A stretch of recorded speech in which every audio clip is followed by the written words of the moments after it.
This week, we're talking about 5 things to start doing immediately if you want to have better relationships. The Satisfied AF podcast is the place to learn how to create a life and career that's wildly delicious. Want a steamier sex life? We've got you. Want a more satisfying career? We'll cover that too. And you can be sure we'll spend lots of time talking about how to build connected, fun relationships that can handle life's ups and downs. No matter what goals you're working on, this show will help you create a one-of-a-kind life that's just right for you. Join me, life and career coach Corey Lynn, and each week I'll give you lots of practical tips, tools, and proven strategies to help you create all the satisfaction your heart desires. Hello. Happy Wednesday. We have a great topic to talk about today. It's actually based on a reel that I did based on a template from a social media person that I follow on Instagram, and it went sort of viral, not like big viral, but it got like 1,000 views and like over 2,500 plays, whereas a lot of my reels get maybe 100 or so. So it seemed like this topic really resonated, and I wanted to come over here and share it with y'all on the podcast to make sure you're getting always the best content and my best ideas shared directly to your ears. Before we get into that, though, I want to share something I've been thinking about with y'all. And if this resonates or you're curious about it, we can do an entire podcast episode on it. But lately, I've been thinking about how social conditioning is like marketing, right? So when we watch marketing, like when we watch commercials, they're like, buy this thing so you can have this experience, right? Buy this perfume so you can feel sexy. But perfume itself doesn't create you feeling sexy, right? There are sales pitches that if you have the perfume, you'll be sexy, you'll feel sexier. But there have been so many times in my life when I've had the thing that was supposed to make me feel better and it didn't, right? And that's sort of one of the premises of coaching is that, you know, having the perfume or the pair of jeans or like the eyeliner isn't necessarily going to make you feel better about yourself if you don't change how you think about yourself. But I thought this was so interesting because I realized like social conditioning is kind of the same thing. It's a different kind of marketing. Most marketing is trying to get you to buy something, right? But social conditioning is trying to get you to buy an idea. Be a good girl and you'll be happy. Follow these rules and you'll have a successful life. And just like, you know, the marketing for consumer products, like isn't necessarily accurate. If you buy the perfume, you might still not feel sexy. If you follow the social conditioning marketing, you're not necessarily going to get what was promised to you either. There's this phrase I love that's like, can that thing cash the check or not? Right? And the idea is if it can cash the check, it can give you what it's actually promised you. But so many things don't cash the check, right? So much of the time that marketing isn't going to be able to cash the check it's writing you. It's going to tell you you're going to feel sexier if you wear the perfume, but are you? And is the perfume alone enough to do that? And with socialization, with that social conditioning, it's like, oh, if you follow all these rules of culture, then you'll be happy, then you'll be successful. But will you? Can that socialization, can it actually cash the check it writes? And I think the whole reason that I have a job, a profession, a career is because perfume doesn't make us feel sexy and following the rules of culture doesn't make us feel good. And if we want to feel sexy, if we want to feel good, if we want to have satisfying relationships, we generally need to figure out a different way to do those things rather than simply buying all of the stuff that's marketed to us and buying all of the ideas that are socially conditioned into us, which is, again, just another kind of marketing. So that's what I've been thinking about. These are the kind of things I think about for fun, which is why I'm a coach and I spend all of my time and energy talking to y'all and creating content about this. And like, let's also address the elephant in the room. I also create marketing, you know, in a lot of ways, like that's what the podcast is. It's marketing. But here's what I think. I think there are some things that can give you what they say they're going to give you. And the reason that I became a coach is because I wanted to sell something that I actually believed in, if I was going to sell anything at all. And I do believe in the tools I teach because I've seen the impact they have in my life and in the lives of dozens, if not hundreds of clients. But also, like, it is still marketing. I'm over here saying like, hey, I think if you learn this set of skills, I think you can have a better experience. But one thing that I try really hard in my marketing not to do is to kind of sell you this idea of a perfect life. Something I talk about all the time is like, even when you're living your dream life, like things are still going to be hard. Satisfied as fuck is not a destination we get to. It's a guiding principle we live by. And I do think what I sell can help you have an extraordinarily improved experience, but it's not going to make your life perfect. And it is going to be work. Let's be honest about that. Coaching requires thinking differently about yourself, making different choices, learning new skills, and it can be really hard. I just happen to think it can be really worth it. And on that note, before we jump into the 5 things to start doing immediately if you want to have better relationships, let's also take a minute to hear from some actual previous and current clients of mine about what they think happens when you come and work with me.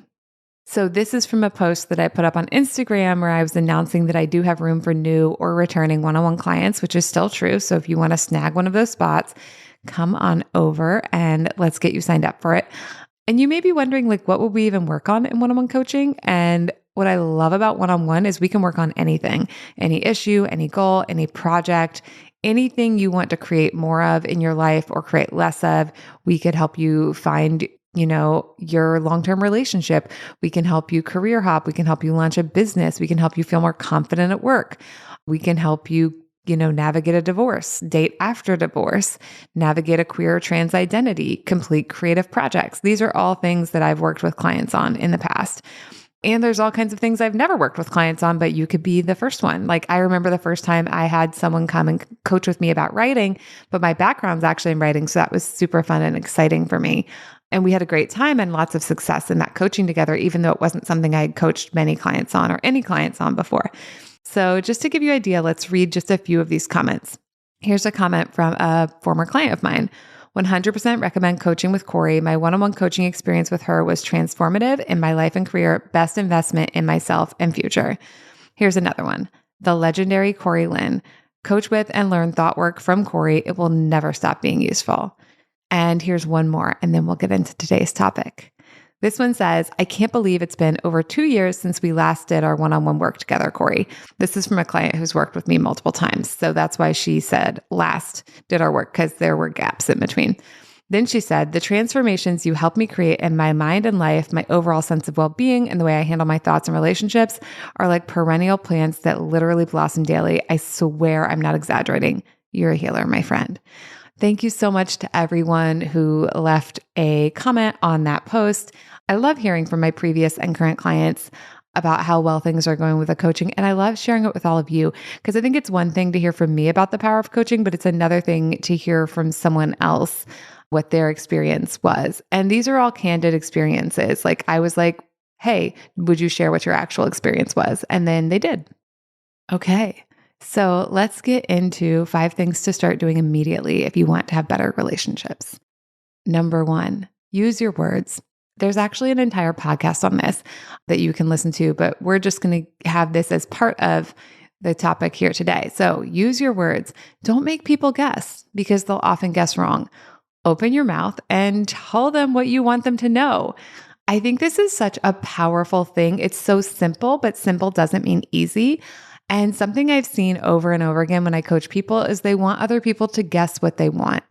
I think this actually particularly happens in romantic relationships and marriages where we want our partner to just know what to say or what to do or how to talk to us when we're upset. And we're like, oh, if I have to tell them, then it doesn't count. And I think that's so fascinating because like we tell things to get what we want all the time. Like when I go to a restaurant, I generally open my mouth, use my words and tell them like what I'd like to eat. I think it's just such a more effective way of getting what you want. It's so much more likely you will get what you want. And I would just really invite you to question this idea that like other people should just know. Like, how would they just know if you don't ever tell them?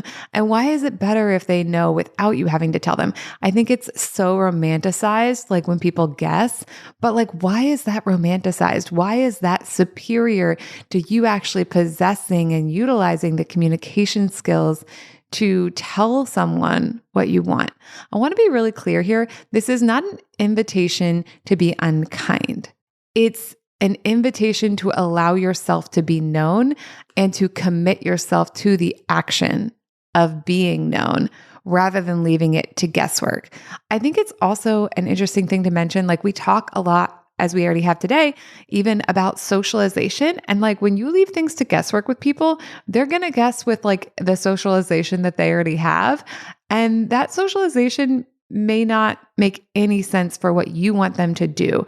So instead of just like letting them guess with the information they have, again, I think it's way more likely you're going to get what you want if you ask for it. Also, what's really fun about this, then you actually have to know what you want and be able to communicate it. That can be hard.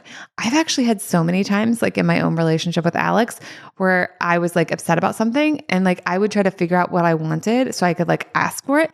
And sometimes I'd be able to, and then I would use my words and be like, okay, here's actually what I really want. Like, is this an option? Is this a possibility? Could we have this?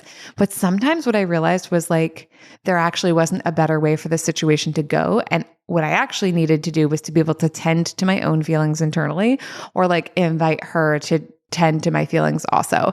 Like this is particularly with conflict, which I think gets such a bad rap. I'm such a fan of loving, connected conflict as a way for us to get to know our partners better, to get to know ourselves better, and to come to an understanding and work together through issues.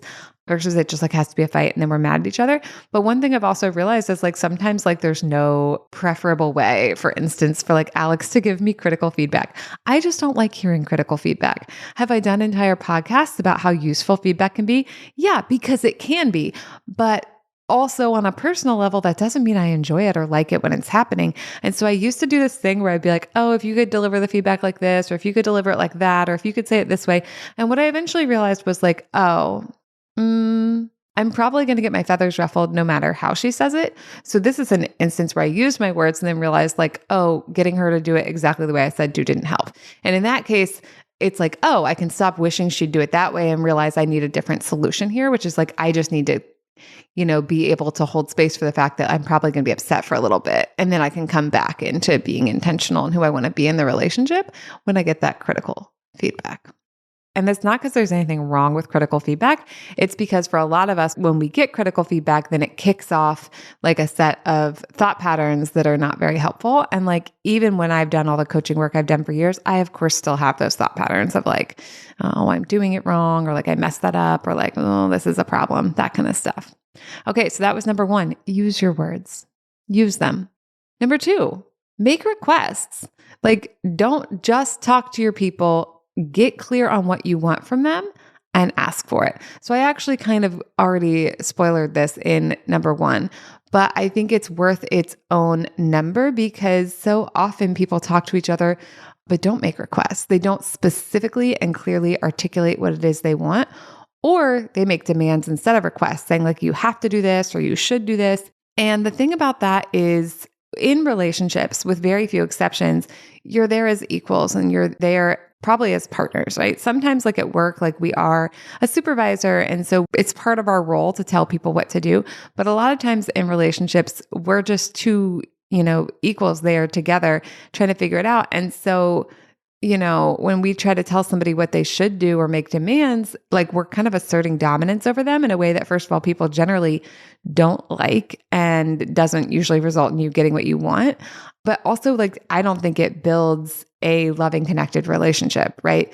Because it's not loving or connected, it's asserting dominance. So instead of saying, hey, you should be like this, or you should do this, or this is the right way, instead of saying you have to do this, I would just invite you to be like, hey, I'd really like to have this happen. Is that a possibility? Is that an option? What would need to happen for that to be true? As an example from my own relationship, Alex and I have like a really bizarre and particular chore agreement.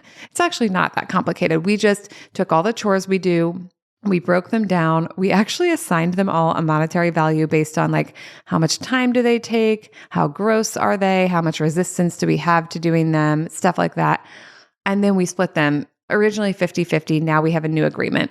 But one of the things that kicked this off was like, I don't like taking out the trash and recycle. So I remember asking Alex, like, what could I possibly do chore-wise that would make it so that she would be not just willing, but overjoyed to take the trash and recycle out every single time. And I love that framing because it's not just like, how can I get you to do this thing that's like not a chore either of us wants to do? It's like, ooh, can we come up with an agreement that delights us both? Like, what if the agreements could delight us both and not just be like, this is the thing we said we'd do? So that's an example of a way you can make a request. It's not just like, hey, can you do this thing for me? It's like, hey, what would make you want to do this thing? Like, I'd really like to have this happen. Are you available to it? Like, what are the circumstances in which that could be really delightful for both of us? And sometimes it's not going to be delightful for both of you, but why not start there? Okay, number 3. This is so essential. If you're going to make requests, you also have to make space for the other person to say no. Obviously, when we make requests, we want them to say yes, but sometimes they won't. And I think it's really important to note that it takes courage to say no. And if you make requests and don't have any room for no, like there's no possible authentic yes. So as much as we make requests because we want to get what we want, if you actually want to have a better relationship with anyone, creating space, and I would also say safety, like emotional safety to be able to say no for them and for you as well, is really essential. And then like the follow-up question is like, how can you have a wonderful relationship with them, even if this particular thing is a no-go, right? So there are plenty of things I've asked Alex for that she's not willing to do. And so it's not that we're not allowed to have deal breakers, because you certainly are allowed to have deal breakers. And I even recommend you do. Like, knowing what makes the relationship a yes or a no overall for you is really important. But I also think like if we want to normalize making a lot of requests, we also have to normalize telling the other person no and being told no, and that is a safe and okay thing for us to do. Otherwise, there's no freedom and no honesty in the relationship if the answer to every request has to be a yes. Okay, then what? Number 4, ask them what they want from you. Yes, I just spent 1 and 2 telling you to use your words and to make requests. And so I can already hear people being like, wait, why are we letting them off the hook from doing that? But that's not actually what I'm proposing. What I'm proposing is that you kind of like begin to create the space to hear from them, because that will help you have better relationships. Now, some people, when you employ these 5 things, they will mirror them. And then they're going to start using their words, making requests, making space for your no, asking you what you want from them, and doing number 5, which we'll get to in a minute. But some people won't. But what I love about this skill set, the coaching skill set, is you can have a better experience whether other people change or not. And then when you develop these skills and use them in your relationships, you can also see like, are other people willing to go with you to this level of connection? And if they are, amazing. And if they're not, then you just get to decide what you want to do next. Like, do you want to continue to invest in the relationship? How much do you want to continue to invest in it? Or is it actually not a good fit for you after all? But if you do want to have a better relationship with someone, use your words, make requests, make space for their no. And yes, number 4, ask them what they want from you. And then you can decide if it's something you want to give. Just because you ask them what they want from you doesn't mean you have to give it. If it's a no, it's a no. And again, saying no doesn't mean a relationship is over. It doesn't mean the relationship is ruined. It actually brings deeper connection between you and the other person when you can authentically tell them no, because then you can be in that relationship like without overgiving and then resenting them. And like, again, these are simple things, and that doesn't mean they're easy. A lot of these are going to be difficult to implement, especially if you've never practiced them. Okay, number 5, be curious with them. Even if you've known this person for decades, you might be surprised what's going on with them sometimes. And I really believe that curiosity creates connection, and that connection creates better relationships. So if you want to have better relationships with people, seek to understand and seek to be curious and to know more. So if they say something and you're like upset about it, you can be upset about it, but you could also say like, hey, can you tell me a little bit more of what you meant by that? I want to understand what you're saying. And you can even say like, I got some big feelings coming up for me when you said that, and I would like to share them with you. But before I do, can you just clarify what you meant? Because I realize it's possible that the big feelings I have aren't about the thing that as the way you really mean it, right? Like if someone said something, this happens to Alex and I actually all the time, where she'll say something and I will get this like big rush of emotion because I think I know what she's saying. But if I can like hold on to the curiosity and first be like, what do you mean by that? Often what she means by it is not what I interpreted it as. And so then I'm like, oh, well, I got all these big feelings, but they're actually like, I'm still going to like be with them and process through them and move on, but they're like not actually relevant to what she meant. It's like they were relevant to my brain's interpretation of what she meant. And I think this is actually such a good point because like, even when we're in a relationship with someone for a really long time, we all bring our own interpretations and we all bring our own wounds. And something I say to Alex all the time is like, my brain, for whatever reason, my particular brain tends to interpret things in a way that will hurt my own feelings the most. This is not great, as you might imagine. Like, it's not super fun to have a brain that interprets things in the way that will hurt your own feelings the most, but it's what I know my brain does. So then I can watch out for that and I can be curious with other people and I can see like, oh, my feelings are super hurt because my brain's interpreting it this way. How did they actually mean it? Did they actually mean it in that way? And sometimes they did. And then you can work through that with the tools that I've mentioned. And sometimes they didn't. And then you're like, wow, they said that and my brain thought it meant this. And that's such an interesting assumption my brain made.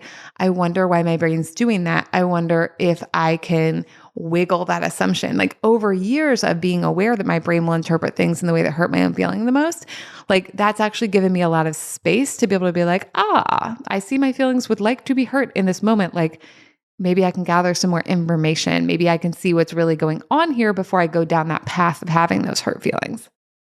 Okay, there you have it. These are 5 things that if you start doing them immediately, you will have better relationships. And also, I think it's really important to know that if these feel difficult to implement, like that's okay. You can start really small and you can also do this with support. This is exactly the kind of thing we can work on in one-on-one coaching. We can take a relationship in your life. We can begin practicing and implementing these skills. And then I'll be there every step of the way with you to troubleshoot anything that comes up and to stair step up into the skills. We'll start with something small and then we'll gain traction. And even though they might feel scary and not for the faint of heart, we can tackle them in ways that are really fun. And even though doing these things might feel scary, it might feel like, ooh, not for the faint of heart, I want you to know that like there are very doable, fun ways that we can add these to your life and it can feel really good and it doesn't have to feel terrible or overwhelming. And we'll do lots of celebrating along the way because what we celebrate, we do more of. So if you'd like more information about working together, you can go to CoreyLynn.com and sign up for a consult call with me. Consult calls are totally free and we'll have a conversation about what's going on with you and what it would look like to work together. And it'll be a really fun time and you'll get lots out of that call. And then if it seems like a good fit, you can come be my client. All right, that's what I have for y'all today. Have a lovely Wednesday. I will see you next time.